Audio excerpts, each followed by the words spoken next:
and around the world. Never miss new episodes from your favorite TV shows, reruns, and movies. Just stream online or watch live on your YouTube channel at KBC Channel 1 TV shows. For the day's biggest stories, trustworthy news, and family entertainment, log on to KBC Channel 1. Watch what you want anytime, anywhere. I have to forget him. But didn't you tell me clearly that you could never give up on Genova? Because you love him that much. If it isn't something you could ever do, how could you have me do it? We're running out of time. If Father really breaks out of the bell, our people will pledge loyalty to him. It'll be too late to ask Celestial for help by then. Weaver has been acting up lately. I wonder what is the reason behind this. We'd better be very careful. It appears to be serious. Remember when I first came to Skywall? I was such a baby. I knew you could play the zither. And every day I would bug you to play for me. Do you remember that?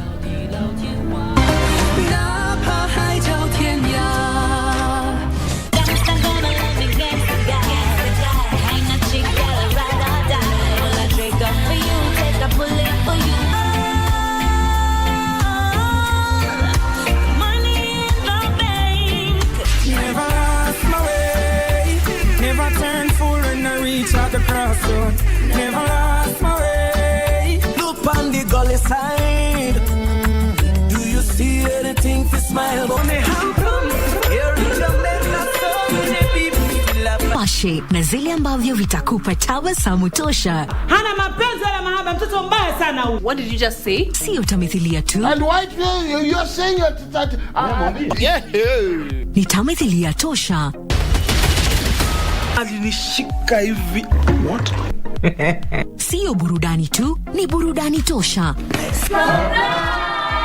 It is the day that the Lord has made. Na sinema bomba.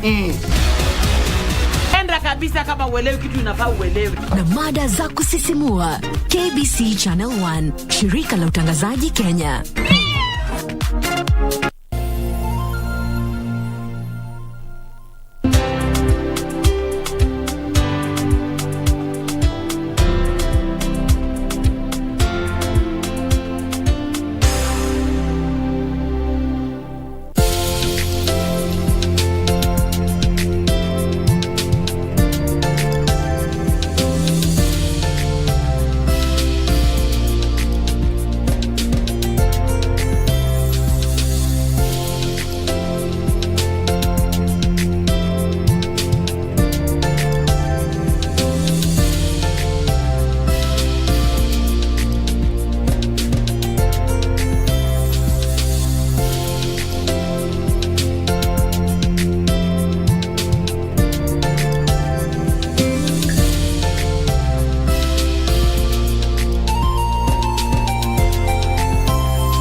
Feel the excitement. Relish every moment. Get 1.5 GB at 50 bob. Valid for 3 hours. Furahia futa. Dial *544#. Make chaguo smarter na Airtel, the most affordable network. Rene found us out. What did he find out? Everything. He knows we're after the fortune of the Murats. Oh, my darling. Not being a hypocrite, I've never cared about her, but this is horrible. Yes, and I'm sure you were just as shocked as I am. But then it's just that. There's a high probability she's going to try it again. We will have to keep a close eye on her. But I can almost assure you that if she could communicate with us, she would surely ask for an assisted death. You can't imagine what will happen when your mute starts his campaign.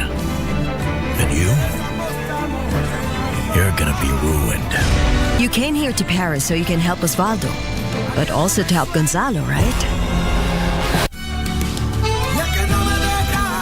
Kupata kumpenda mtu kama sikiza tune kwenye simu yako, bonyeza *812*501#. Mapenzi si kumpenda mtu kwa kuwa amekamilika, kwani nawe pia una mapungufu yako. Kwa hivyo mapenzi ni kumpenda mtu na mapungufu yake. Kupata kumpenda mtu, bonyeza *812*501#. *812*501#.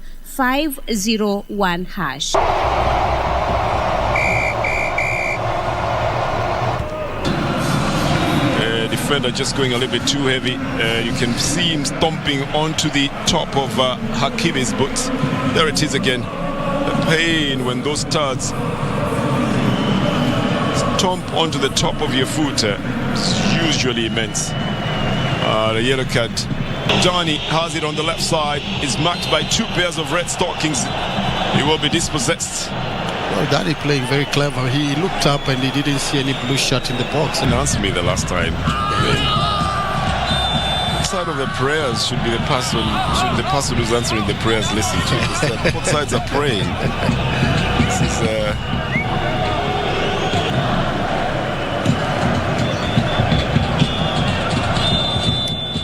ruled as a foul. Which is going to be given to Spade. Says.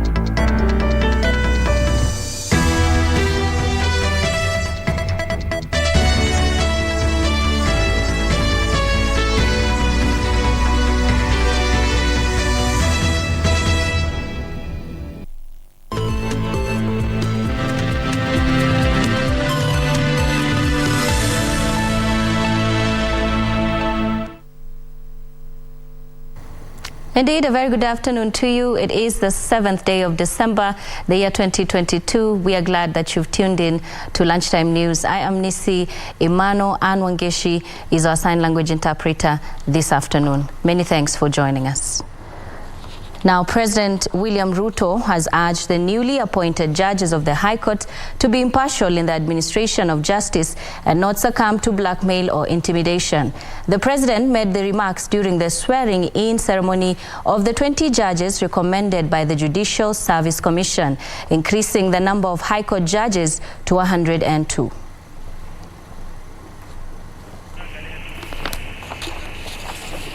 More judges have taken oath of office to shift the wheels of justice to a new gear. The new cohort takes the number of High Court judges to 102 and is expected to bolster the judiciary's effort to deal with case backlog. I, Nthega Lawrence Mugambi. I, Diana Rachel Kavedza. I, John Mugwemi Chigiti.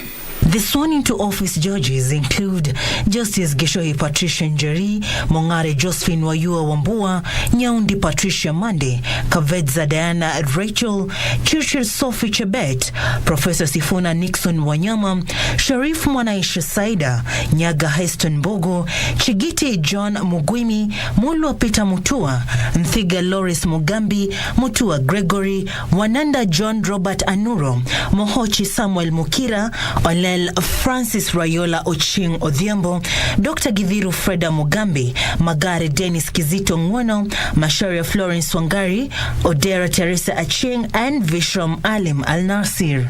President William Ruto, in calling for impartiality in the administration of justice, say judicial independence remains paramount. That you will always do that which is impartial, and you will not submit or succumb to blackmail, intimidation, or threats from any corner. The expedited swearing-in of the new judges adds to the assertion that there may be a newfound relationship between the judiciary and the executive. With the statutory establishment of the judges of the High Court required to be 200, the 20 judges of the High Court sworn into office now adds up the number to 102 judges of the High Court from the previous 82 judges. Serafina Robi from State House, Nairobi. Moving on, the Common Markets for Eastern and Southern Africa has embarked on a 3-day peace engagement in the Kerio Valley geared towards finding a lasting solution to the resource-based conflicts in the area. COMESA says it hopes to create a conflict-free environment where pastoral communities from Trans Nzoia, Turkana, Elgeyo Marakwet and Baringo can learn to share the available resources, especially in the wake of the drought. The 3-day peace meeting brought together community leaders from Trans Nzoia, Turkana, Elgeyo Marakwet, Pokot East and Baringo who came together to discuss long-lasting solutions to the resource-based conflicts. David Raymond from COMESA called on members present to seek alternative dispute resolutions as opposed to engaging in conflict. We have a number of conflicts of access to scarce resources touching on pasture and water and land. So those ones have affected particularly the pastoralist communities and the agro-pastoralist communities as well in this region. Trans Nzoia Deputy Governor Philomena Kipkori pointed out land disputes as the biggest challenge, even as she disclosed plans by the county government to settle scores and issue title deeds in order to find a long-lasting solution. We have plans to also bring industries here that will be able to add value to our crops. Why do I say that? Because all those things are interrelated. When we have poverty, when we have issues where people don't have enough to eat, people do not have money to take their children to school, then we have issues of conflict. So we are here to get more views from the participants on how we can improve the handbook. COMESA hopes that going forward the members present can become peace ambassadors and champions for cohesion and tolerance in their respective communities. Yusufar reporting for Lunchtime News.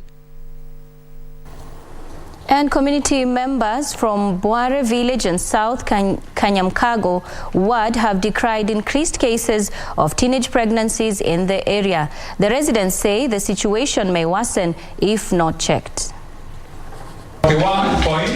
During a dialogue between community members and volunteers medical camp initiative, the residents of Bware said it was worrying that many teenage girls were getting pregnant during this holiday season.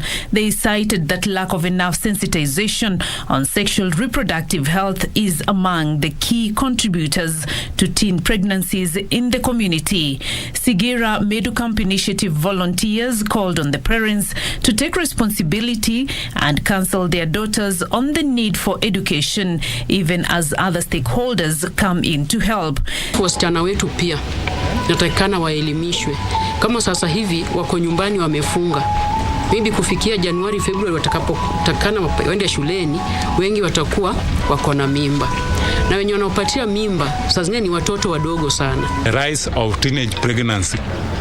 The early pregnancy among the teenage girls, most of them are school going, is worrying. Sigira Medu Camp Initiative Chairman John Roche said the devolution of health services has empowered locals to have a say in what is needed in the grassroots. Focally today we came for a community dialogue day because we look at the Ministry of Health direction on community health, and that begins at level 1. So we came here to solicit the community dialogue so that this facilitate the prioritized health actions that we would resource mobilize for, as well as preposition our doctors, nurses and biomedical service providers for.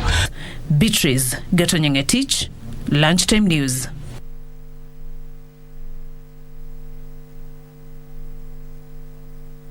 Residents, together with environmentalists, have strongly opposed the construction of a biodigester in Thogoto Forest, terming the move as an imminent danger to the water tower. They are calling on the government to intervene and salvage the situation.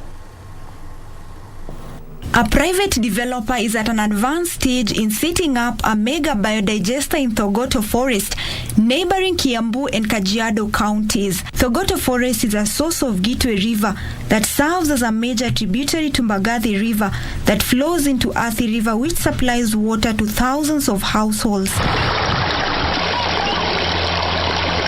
Maji kama haya ambayo pengine yanatumiwa na watu wengi, the very first thing ni kukataza activities kama hizo zifanyike hapo. Kama hiyo maji inachafuliwa kwa wanadamu, maisha yetu na magonjwa, tutapata magonjwa ambao haitaitibika.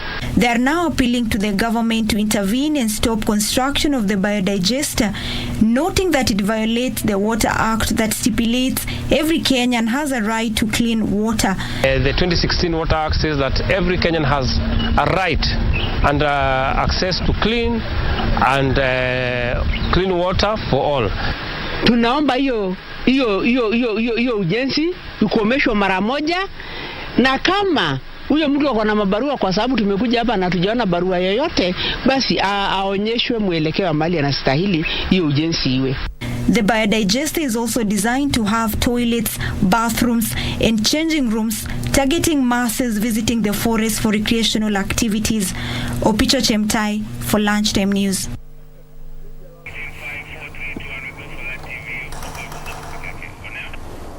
All right, we are now headed to Kise. Those are live pictures from Kise of the launch of the status of the children in Kenya. And currently speaking is Josiah Musili, who is the head of Directorate of National Cohesion and Values. Let's take a listen.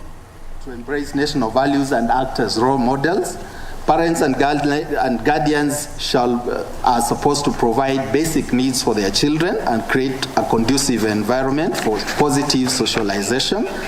Parents shall mentor, that is what the policy says. Parents shall mentor and nurture their children into functional and useful members of society. That's just the family. Then the other responsibility goes to communities. And then there is one of the key values carriers and drivers is educational institutions, where we are saying that educational institutions have the opportunity, again like I said earlier, to mold the behavior of our children. And that is why every time government is reviewing the curriculum to make sure that this curriculum molds the learners towards a certain direction. If I can just read a part of what educational institutions are supposed to do, it says education involves good, sound development of the whole person. This entails development of cognitive, affective, and psychomotor domains. The three domains. If you miss one of them, then those who are experts in education know that you will have not accomplished what education is supposed to accomplish. In Kenya, the education system has placed emphasis on the cognitive at the expense of the other two domains. And this is what the CBC was supposed to address, so that we have the three domains and the education becomes all-inclusive. Evidence shows that strong nations develop all the three domains in similar measures. The curriculum at all levels shall be reviewed to place emphasis on the domains up to the examination level. That is for educational institutions. And then in the same policy, we have religious and faith-based organizations that have a key role to play in molding the children that we are raising. We have national and county governments, we have state organs. That's where we come in with KIPRA and others and this institute, where we take specific measures to make sure that either we are developing documents like KIPRA has done, we are going out there to sensitize the public on national values, or we are coming to institutions to talk to staff and students on matters national values. We have state officers, we have the public service, we have public officers, we have the private sector, we have professional associations, we have the media that are here with us, that play a very key role in disseminating the the information that relates to national values and the information that relates to what all of us need to do as required by the Constitution. We have political parties, everybody has a role. We have sports associations, and then we have a category in this policy document that is called all persons, because the Constitution says at Article 10 that the national values and principles of governance that are in Article 10 bind all persons, so that if you are not in the category of public officers, state officers, implementers of policy or makers of policy, then you're in the category called all persons. And therefore, responsibility of national values is not a government agenda. Responsibility of national values is a responsibility that is for all of us as citizens. Then lastly, there is a category called individuals in the sessional paper. In this category, I would like just to emphasize on it by reading what the provisions of the sessional paper say. All individuals shall take the following responsibilities towards realization of national values and principles of governance. You need to internalize, apply, embody, propagate the national values and principles of governance, and act as a value carrier, value driver, and ambassadors. So the responsibility is on all of us. Do not ask why the government is not promoting national values, because it's a responsibility for all of us, both as citizens, both as individuals, and as belonging to all those other categories that I've just talked about. You need to demonstrate a culture of constitutionalism, adherence to the rule of law, public civility, social obligation, and responsible behavior. So when you see a fellow citizen conducting themselves in a manner that you consider not appropriate, you have a responsibility, if you can, so long as you're not doing it in a violent manner, or so long as you're not going to suffer for it, in terms of physical assault and all that, you have a responsibility to question or to ask those persons why they are conducting themselves in that manner. And lastly, as individuals, we need to demonstrate leadership, which is self-sacrificing, people-centered, values-driven, service-oriented, and self-disciplined. And I think in totality of all this, you can place KIPRA and the work they have done in relation to these three documents in several of those categories that I've just mentioned. And I wish to congratulate the Executive Director and KIPRA for the work that has been done, not just in the documents that we're launching today, but generally in terms of national values. KIPRA has gone out of their way to make sure that in every event that they conduct, the center of it is national values. And I think that has really helped. All right, that is Josiah Musili, who is the head Directorate of National Cohesion and Values, and he is speaking from KISE. We do have a team there on the ground covering that story. They will give us a comprehensive report a little bit later. He says they are working to make education all-inclusive. Now, moving on, the county government of Kitui and the United States Agency for International Development, USAID, have signed a memorandum of understanding to jointly fund various projects across the county in 2022-2023 financial year. Thanks to this agreement, the partners are looking to implement and establish multi-sectoral projects and programs that will benefit Kitui residents. Speaking at a press conference after signing the agreement, Kitui Governor Dr. Julius Malombe said the partnership is an invaluable boost to the actualization of his development agenda for the people of Kitui County. The deal, which will require 1.1 billion shillings, will see the county administration contributing 742 million shillings and USAID 368 million shillings. The total amount of money which it will go into this program is 1.1 billion Kenya shillings.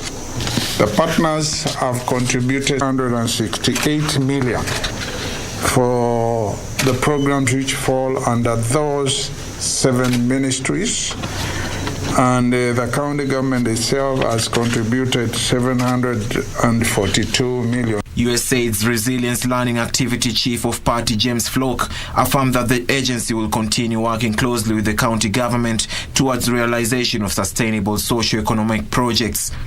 Kitui County Special Program Director Redemptor Matiti said the approach will eliminate duplication of programs undertaken by the partners. We're very excited to see the county government support, along with our IPs, that are here to ensure that we are providing initiatives and activities that support the resilience of the Kitui community.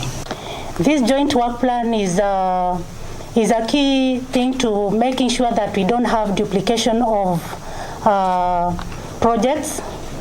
Initially, we have had a lot of wastage of public funds, whereby a partner would be doing the same thing that the county government is doing.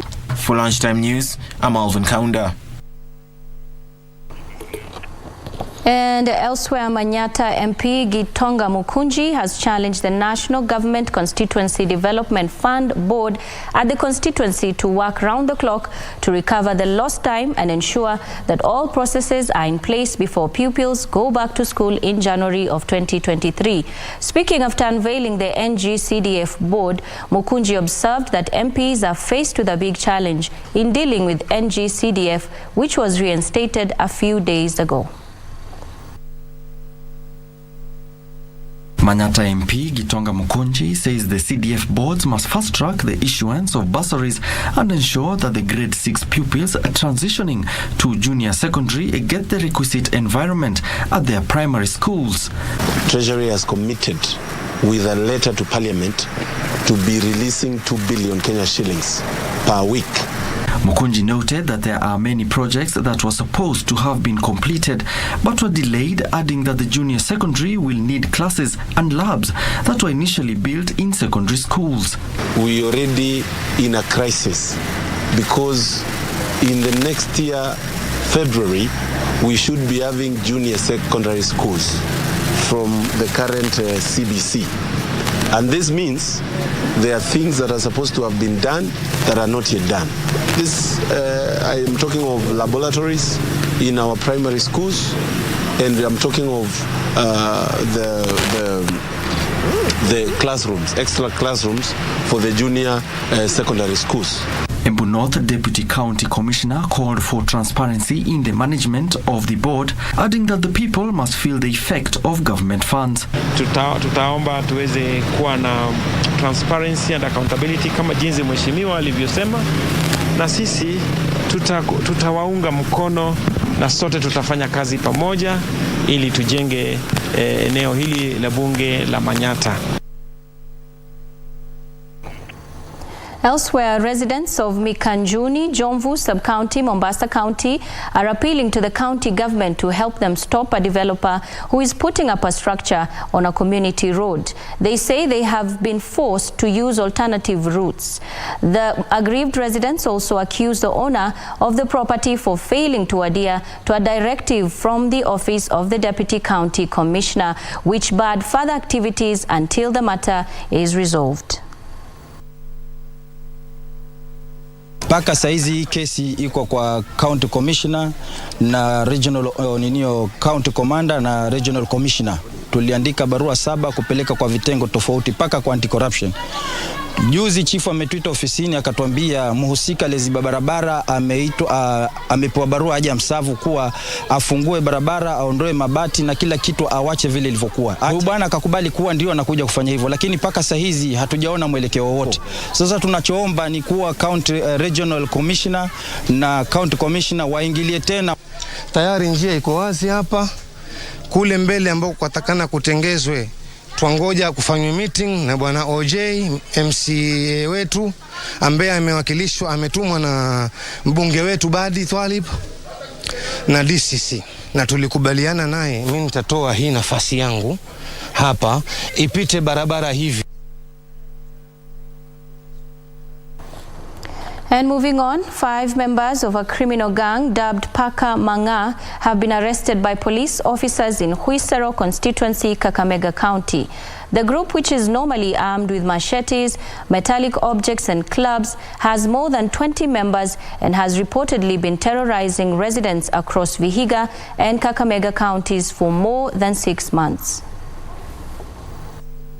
Kisa South Sublocation Chief Lawrence Afunya said they got a tip from members of the public about a criminal gang that has been terrorizing residents in both Kakamega and Vihiga counties. Security agencies in both regions then launched a joint operation and managed to apprehend 5 gangsters. Tumeweza kushirikiana na wananchi na tukawashika. Saa hii wako katika kituo cha polisi cha Huisero.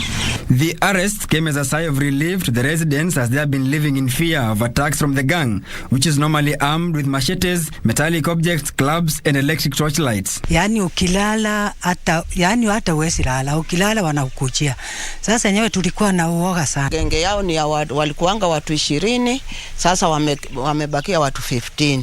Na hao watu 15 jana walishikwa 5. Authorities have further called upon the public to continue working with law enforcing agencies to curb crime. Kiona jambo mbaya ama wakiona makundi ya vijana, wapeane ripoti haraka kwa vitengo vya usalama. The 5 suspects are being held at Huisero police station awaiting arraignment in court. Frederick Parsayo reporting for Lunchtime News.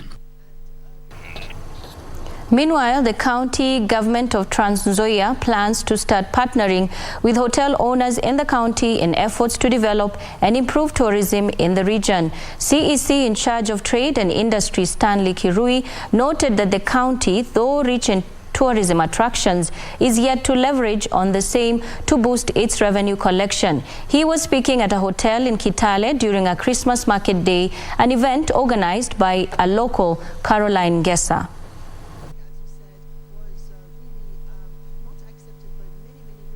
It's actually a new page in our tourism department, such that as a county government of Trans Nzoia, we are factoring in partnering with the hoteliers around. And one of the hoteliers that we have identified that we want to partner and work closely is Africana Yard, so that we can be able to mark Trans Nzoia as one of the tourist destinations within the Western Circuit. And on matters politics now, the hearing of a petition challenging the election of Busia Governor Paul Otuoma has begun at the Busia Law Courts. One of the petitioners, a former Busia gubernatorial candidate in the August 9th general election, alleges the exercise was marred by malpractices and violence. The first petitioner challenging the election of Busia Governor Paul Otuoma told a Busia court that the August 9th gubernatorial election in Busia was conducted against the electoral laws.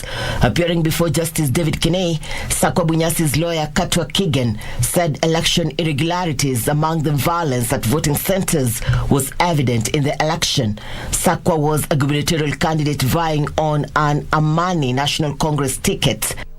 Meanwhile, Manyata Member of Parliament Gitonga Mukunji has accused East African Legislative Assembly legislator Winnie Odinga of disrespecting President William Ruto. Gitonga says the Iyala representative failed to show up at an official meeting in State House.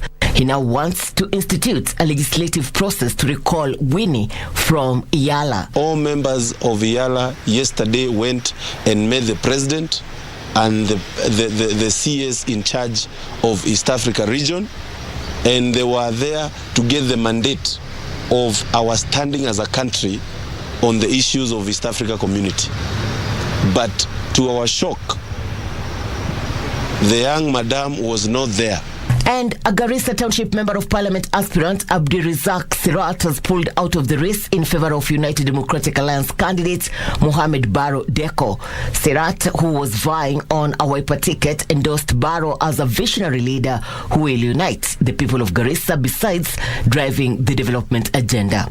I would like to urge all my supporters, my voters, my sponsors to work with us closely so that we can make sure that Major, who is vying for UDI ticket to win this seat, In Meru County, a section of residents and political leaders in the area have opposed the move by the Meru County Assembly to table a motion to impeach area governor Kawira Mwangaza.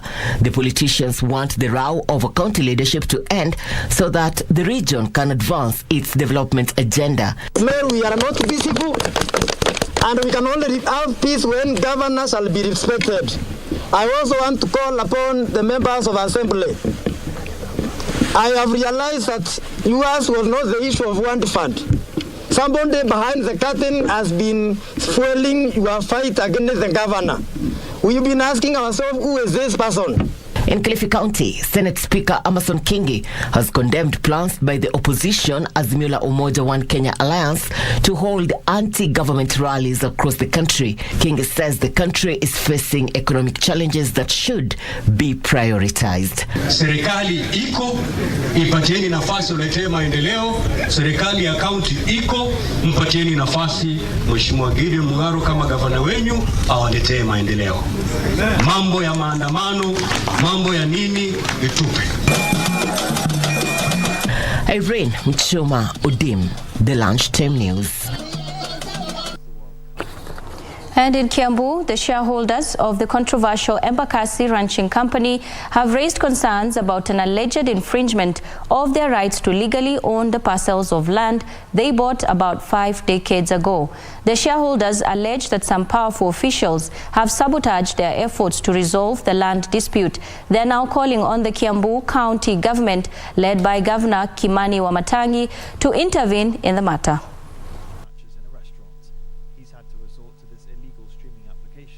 Ati tunapelekwa koti na kotini tunakaa na inasungushwa. Justice delayed is justice denied, and we are denied our rights. Right zetu ni mashamba yetu. Those people they are dealing with are not directors of Embakasi Ranching Company according to the registrar of companies. So it is our prayer that the government would come and look for the bona fide directors of Embakasi Ranching for the purpose of sorting out the issues of Embakasi Ranching Company. I would also like to say that our land in Embakasi has been invaded by very strong people, very strong individuals from the ministry, from the civil service, from the administration, and also from the security. The shareholders of Embakasi are suffering under the watch of the same people who should be helping them. The DCI cannot arrest. They have not even been able to arrest the people who have been double allocating, who have been obtaining money from people fraudulently. Nitawakilisha hiyo kesi yao kule mbele na nihakikishe tumekutana na wanaohusika kutoka Chief Justice, tuende kwa Attorney General, waziri wa ardhi na wengineo wote. Tuhakikishe ya kwamba tumepata suluhisho ambayo itawasaidia, ndipo kuenda mbele. Kama ni mtu alikata share zake kwa ukweli na kulipia, basi apate haki yake.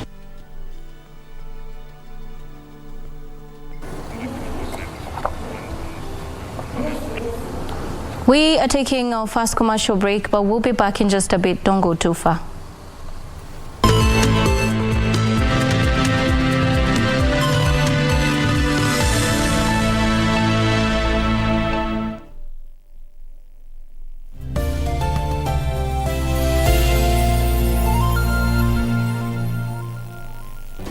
Do you have a news story to share with KBC?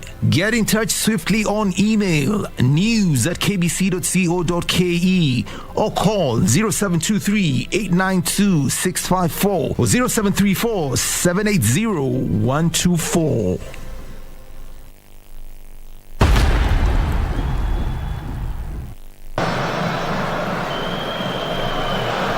That's the sort of danger that can accrue when you play like that. Oh, flag goes up anyway. Well, to pick out Gavi, but it was quite clearly 2 or 3 yards off. It's a great save from the first one, and then as it bounced back down off the crossbar, Amrabat making the block on the second attempt, but the flag had already been raised. And he's got Bono to contend with in goal. Soler goes to the same side, and again he's cut off. And see whether they are in or not. Benuana, oh, it's saved as well. And 3 taken by the Spanish side. The goalkeeper is obviously the hero at the moment. This game needed a hero.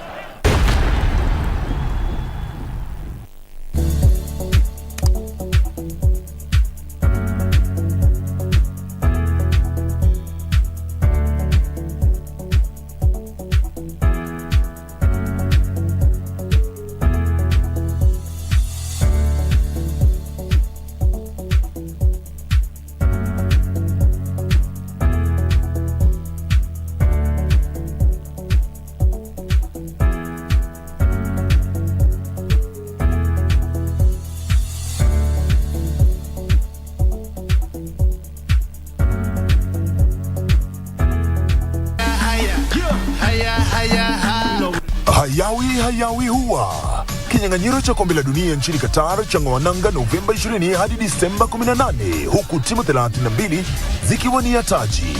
KBC Channel 1 inakupa fursa ya kutizama mbashara kipute hicho kutoka Qatar nyumbani kwako. Runinga ya KBC Channel 1 inakukaribisha kwenye kipindi cha Dunda Qatar. Na kuambia kwamba baba, alama ya reli ni Dunda Qatar. Na tunakuja nyumbani pale mtaani pale ambapo upo wewe mwenyewe, huku ukijishindia zawadi chungu nzima. Hapa kumejaa vitu kocho. Jongea. Shabiki kwenye Dunda Qatar. Ukitazama unashinda. KBC Channel 1, wenzio wa 30 michezoni.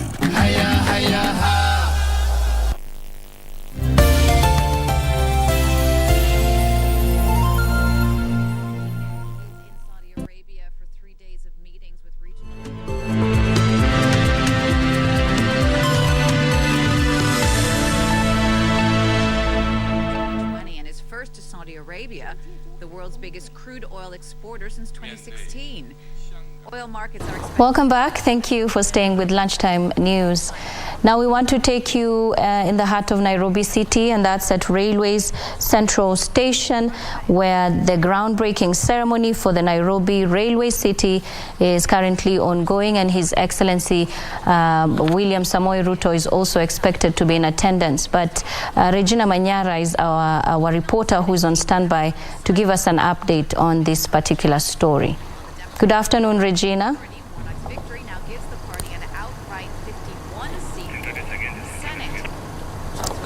All right, we will try and get a hold of Regina Manyara, who is on standby at the Railways Central Station here in Nairobi. The groundbreaking ceremony for the Nairobi Railway City, and His Excellency President William Samoei Ruto is expected to grace this particular occasion. Regina Manyara, good afternoon. What is the latest?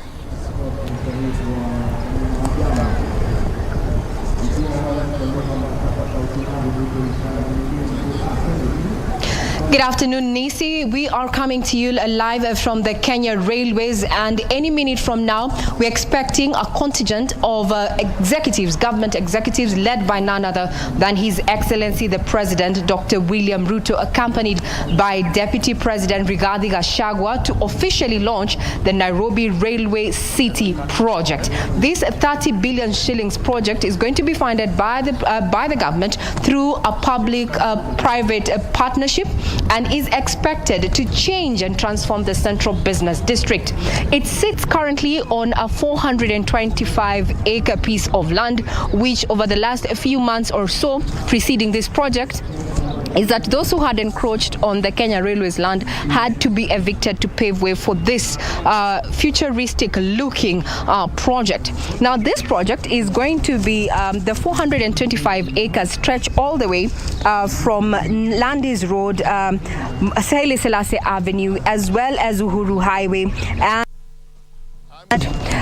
places around surrounding areas, including the farmers market, Muthurwa, and Landis, are going to also undergo a facelift that is going to help increase service delivery and also attract both entrepreneurs to the city project, as well as increase usage of the commuter rail. I don't know, Nisi, if you have used a commuter rail, but this is a project that is envisioned to actually increase the use of the commuter rail for public as well as other commercial needs, so to speak.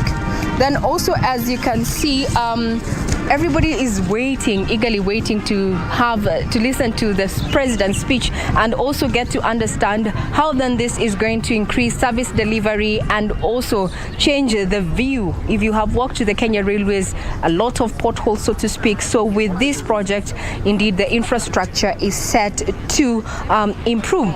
This particular project is also going to take care of the BRT, in that the BRT terminals all the way from Thika Road, including Thika Road, are going to terminate here. So this is something that we're going to be looking at. Remember, it's a 30 billion shillings project that is ensured, or rather geared at, transforming the CBD and increasing service delivery of the commuter rail service. It is dubbed the Nairobi Railway City Project. Now back to you, Broadcasting House.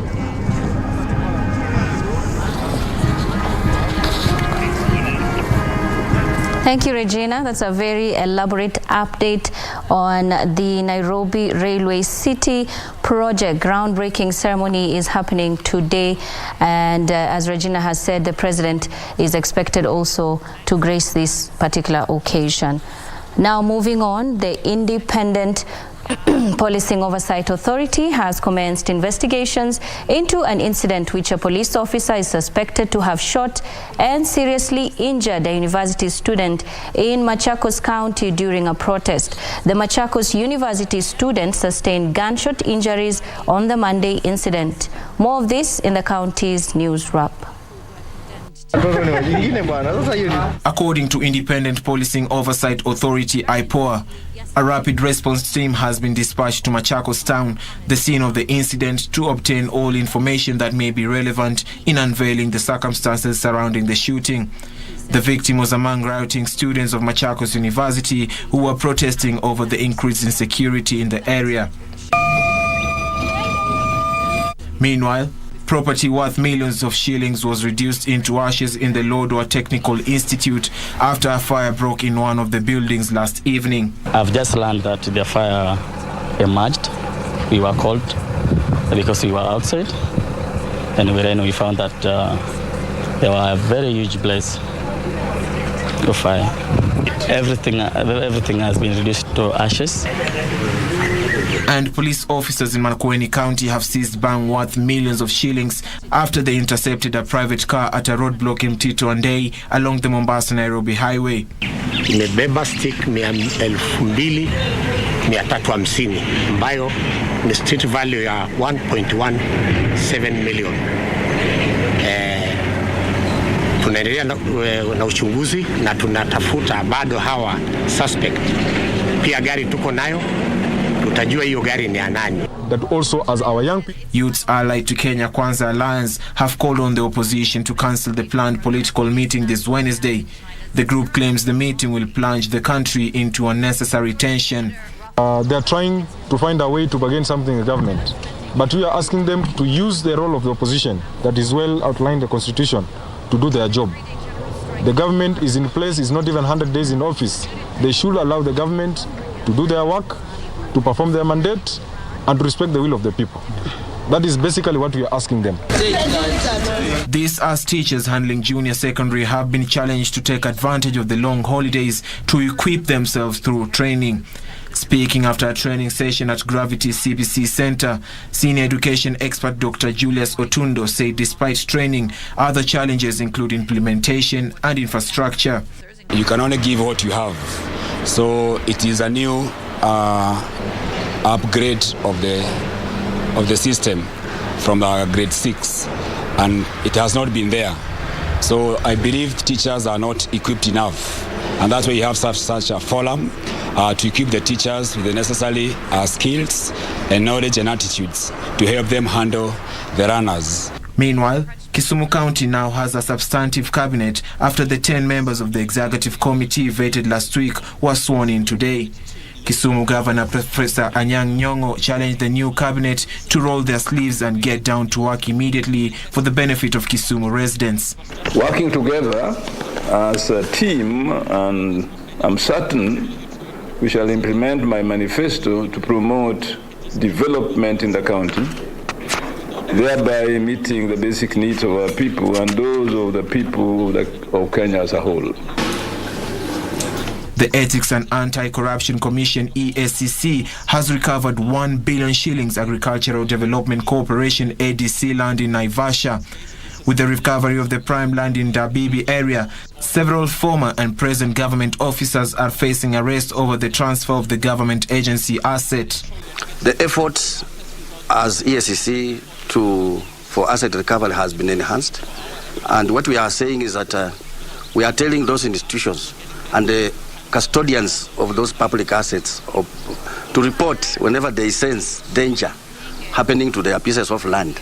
This training is beneficial to us as a university because considering that we are a university with students and with structures, we receive finances from the government which we need to find ways in which we can carry out our objective in an ethical manner.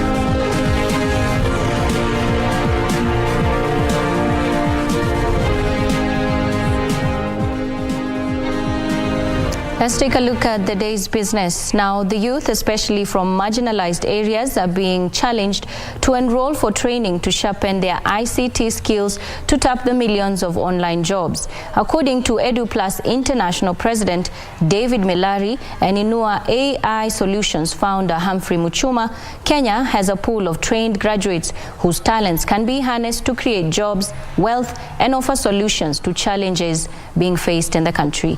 The government has been connecting villages and schools with a high-speed internet to enable Kenyans tap the internet to do online jobs as well as access government services.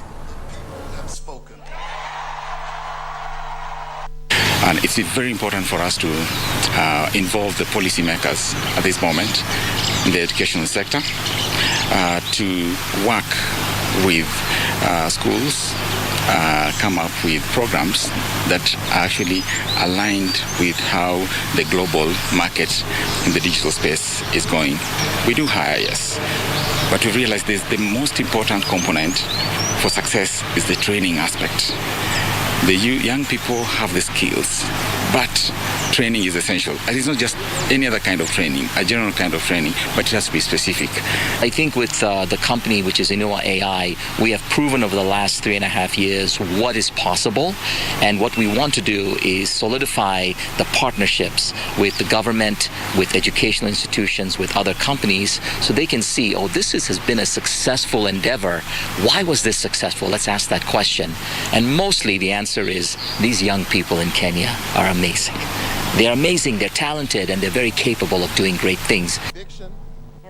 And in January of last year, at the age of 51. And Nigeria's crude oil production has risen to 1.6 million barrels per day as the country moves to recover its export pipeline. This comes as an in-country capacity in the oil and gas moved to a 54% record. Here are the details of this and other stories making headlines across Africa. Nigeria's oil production has risen to 1.6 million barrels per day from 937,000 barrels per day reported in September. The oil production output increase was as a result of the government's rectangular approach to the fight against crude oil theft.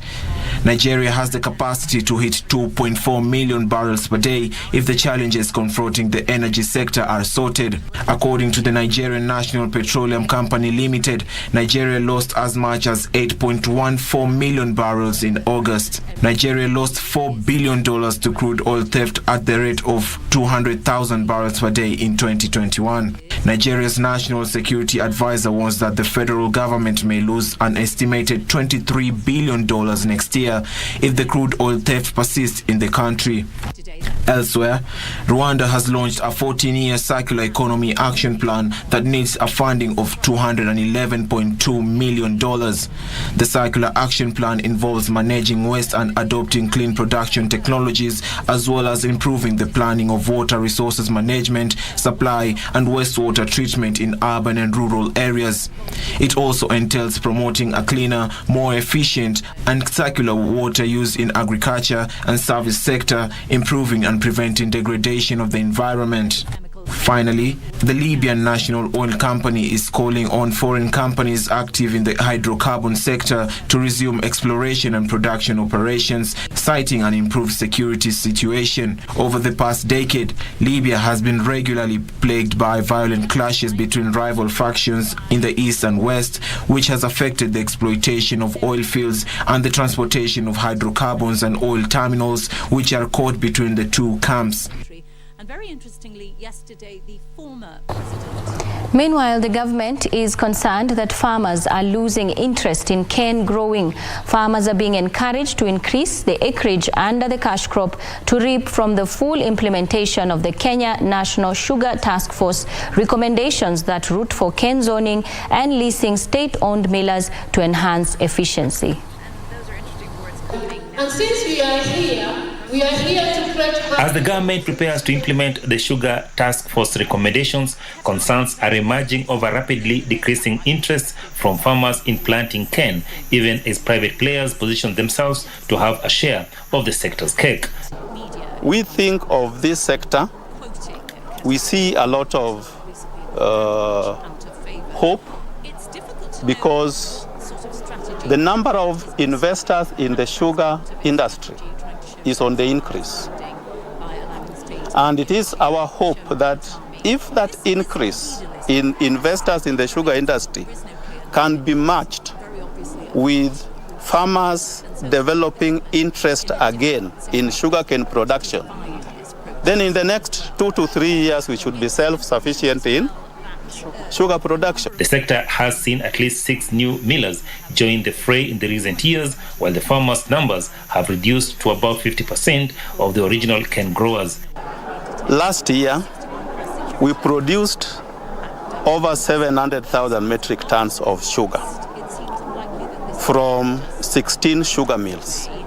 5 years ago, we had about 10 sugar mills that produced about 430,000 metric tons of sugar. So when you look at that increase, it is progressive, but not at the rate we would wish it to be. Much as we're using inputs, the yields are not impressive. What does that mean? We need to go back and evaluate what kind of inputs we are using on our sugarcane, so that even the issues of soil analysis, the farmers need to be encouraged to do soil analysis so that they use the recommended inputs. Kisumu County Governor Professor Peter Anyang' Nyong'o says the country must begin to engage in value addition as opposed to production of sugar alone if it hopes to survive in the sector. The capacity to produce more sugar than we are producing now, less costly, more efficiently for our domestic consumption and even export. And if we do that, then we have enough raw material for manufacturing other things, the byproducts we are talking about. And that value addition will help us really. Nyong'o spoke as he oversaw the commencement of a 2-day industry symposium and exhibition in Kisumu County. Achola Simon. And the Ministry of Agriculture is working with the Food and Agriculture Organization to map out long-term measures on navigating drought. Agriculture and Livestock Development Cabinet Secretary Mithika Linturi says urgent action should be taken to address food challenges the country is facing through a focus on efficient and effective agri-food systems. possibly. At the height of the ravaging drought, the government had set out to distribute relief food to the most affected Kenyans. Agriculture Cabinet Secretary Mithika Linturi says this is only a short-term solution and efforts should now be projected into preventing a repeat of the same. He says from the drought, about 4.5 million Kenyans are facing starvation and over 2.5 million livestock worth 1.8 billion shillings have been lost. We now need to organize ourselves towards running away from the rain-fed agriculture. It's a severe drought which we are experiencing as a country, and I'm sure that with the new technology, even those areas that are experiencing drought now can be improved, and those are the areas that we really want to look in at. Linturi notes that erratic weather patterns is a matter of global concern and the international community should work together to transform agriculture. The effect of climate change has been so adverse on our food production, and there is a need for all of us to work together to combat climate change or to deal with climate change. It's also agreeable that we've had serious effects on our food systems out of the conflict conflicts. He made the remarks during the ongoing United Nations Food and Agriculture Organization Council meeting in Rome, Italy. Hibak Said for Lunchtime News. Tuesday as their team knocked Spain out. The government has begun the process of forming the Dongo Kundu management team that will handle and fast-track all matters regarding the special economic zone in order to make it a success. Trade Cabinet Secretary Moses Kuria says he has instructed ministry officials to fast-track the unit if the development is to be completed by March 2024. Details of that and other stories in today's corporate briefs. Dongo Kundu will comprise an export processing zone, industrial parks, free trade zones and other auxiliary services such as tourism, meeting, conferencing and exhibitions. Speaking while meeting Ambassador Okaniwa Ken from the Embassy of Japan in Kenya, Kuria noted that the construction of the Dongo Kundu bypass is progressing as expected and will soon be open to investors. He at the same time requested the Japanese government to support the numerical machining complex that seeks to be the biggest engineering company in Kenya and targets 2,000 SMEs. This will in turn create job opportunities for millions of Kenyans. Meanwhile, rising private consumption has been a main driver for growth, contributing 2.8 percentage points to annual GDP growth during 2017 to 2021. This followed by public investment at 1 percentage points and government consumption at 0.7 percentage points. Private investment's contribution to growth remains weak, with Kenya's total investment rate hovering just under 20% of GDP. This emerged from the just launched World Bank Kenya Country Partnership Framework 2022. The framework attributed figures to declining external competitiveness and compounded by global economic developments, which also saw exports make a minimal contribution to growth. Alanauko, Lunchtime News.